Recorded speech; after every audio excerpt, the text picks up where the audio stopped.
your site will automatically adapt based on the features there in the browser. So you just continue to progressively work as new releases come out instead of having to go and recode your site. So I want to talk a little bit more about feature detection.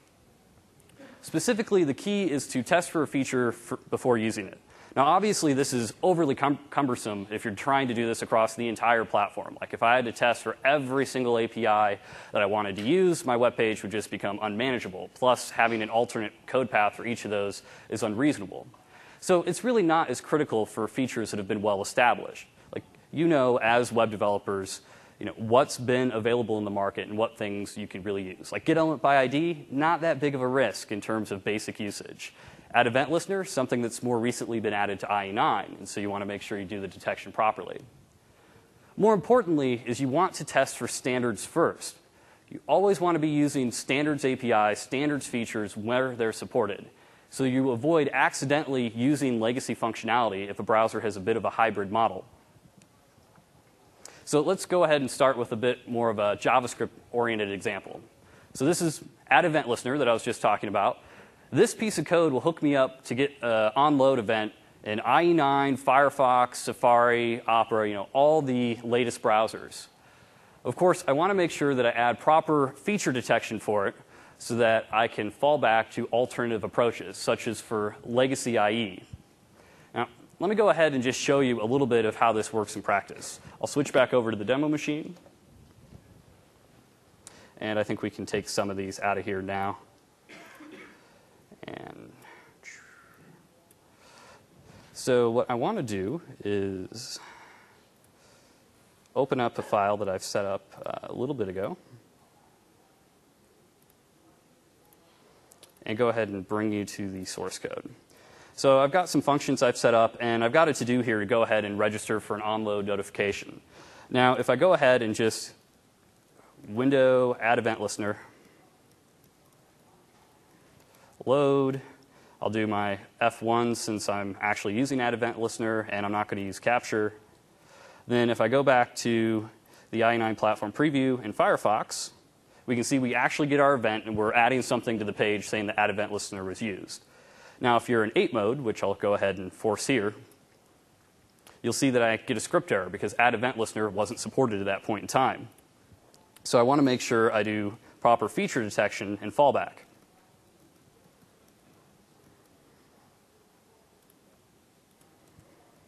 Now, if I just did this, I get rid of the error, but of course I don't actually have any code that's running. So given that I know the best practice here, key thing is that you add on for names in legacy versions of IE. And I'm going to go ahead and hook it up to my other functions so I can tell when I'm running one or the other. Now this one's still in 8 mode, so you'll see I was using attach event. But since I checked for add event listener first, when my page is running in 9 mode, I actually go ahead and I'm taking advantage of the standardized APIs. So not only am I using the same markup, but I'm executing the same code in the same way across browsers. And that's a really key aspect of what I'm trying to show here today.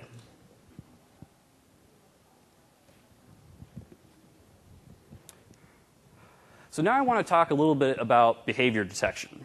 Because sometimes it's not as simple as just whether a browser has a given API or not. Practically, there are bugs in browsers, and it's a real thing that web developers have to deal with. Now, basic feature detection, as I mentioned, is going to fail to identify these sorts of issues because it's only going to tell you if the API is there or not. So the solution here is to run a small test to detect the broken behavior as opposed to just saying, if IE7 or if IE8 or if Firefox or if Safari. And then you want to apply a workaround only when you've detected that the broken behavior is present. Now, this pattern in practice looks a little something like this. And this is just pseudocode. I'm running some sort of test that I've predefined that's going to detect the known issue. And if the test didn't pass, then I'll go ahead and apply the workaround. Now, I want to show you how this looks a little bit in practice using getElementById, API I think we're all familiar with.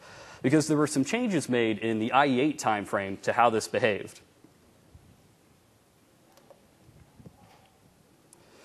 So with getElementById in particular, IE7 and IE6 actually did case-insensitive matching of IDs. instead of case sensitive, which is appropriate. This was fixed in IE8, but if I want to go ahead and do some sort of a test to detect whether that behavior is there so I can appropriately handle it in my site, I can just go ahead and try to hit the problem area. So let me walk through the specifics of what I'm doing here, just to explain it in more detail. So I've got a script here that's just creating an element. I'm getting basically a unique timestamp so I don't have to worry about conflicting with anything on the current page. And I'm setting that to the ID of the element I just created, and then adding it to the page. And I'll go ahead and use the API that I know has the broken behavior to try to retrieve something specifically in a different case than what was originally specified. And I remove the element later just so that it doesn't impact anything negatively. By checking if I actually got the result, I can just set a flag up front and early so that I already know I've already detected whether this behavior exists. This flag is something that I can use later in my code to pivot as appropriate. And things like these are actually provided by a lot of popular libraries. jQuery in particular has an API called jQuery.support, which runs a number of these tests as part of when jQuery is loading. So you can go ahead, if you're using jQuery, and go take advantage of these in your own site. The key thing being, you don't have to go write the test yourself. Now, I'll just go ahead and quickly show how this works.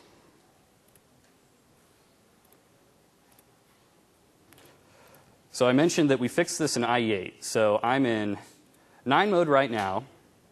I'll just bring this up. And so I can get true that I actually have case-sensitive IDs instead of case-insensitive ones. In 8 mode, it's also true. But if I go ahead and switch over to 7 mode, I can see my feature detection or my behavior detection kick in. And now I know that I'm going to have to do some alternate code within my site.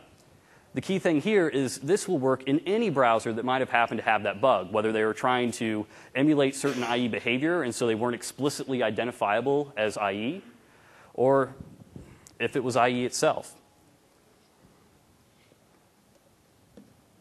By the way, feel free to stop me if you have any questions while I'm going along.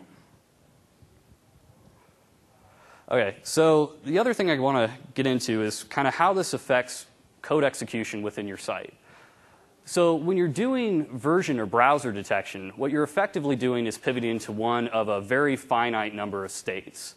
Even though you might have numerous detection points, they're all going to flip at the same time. Like if it's IE7 or IE8, you flip to one state or the other. So you effectively just get kind of 2 pages in one. When you're using feature detection, each of these different pivot points can be triggered individually, allowing your site to adapt to a much broader array of browser configurations. So let's talk a little bit more about some of the don'ts. Specifically, I want to focus in on some of the, the mental processes you might go through when you're developing your site. One of the things is just what, you know what works where. You've worked a lot with different browsers, and you've seen the different behaviors that they have. But the key thing to remind yourself is that a given feature that works in a browser you know about may also work in one that you don't. And specifically, that new browsers might add support for the feature in the future. Another question you might have is, specifically when you're detecting bugs, right? You think of it as, oh, this is a bug in this version of this browser. Of course, the same bug can and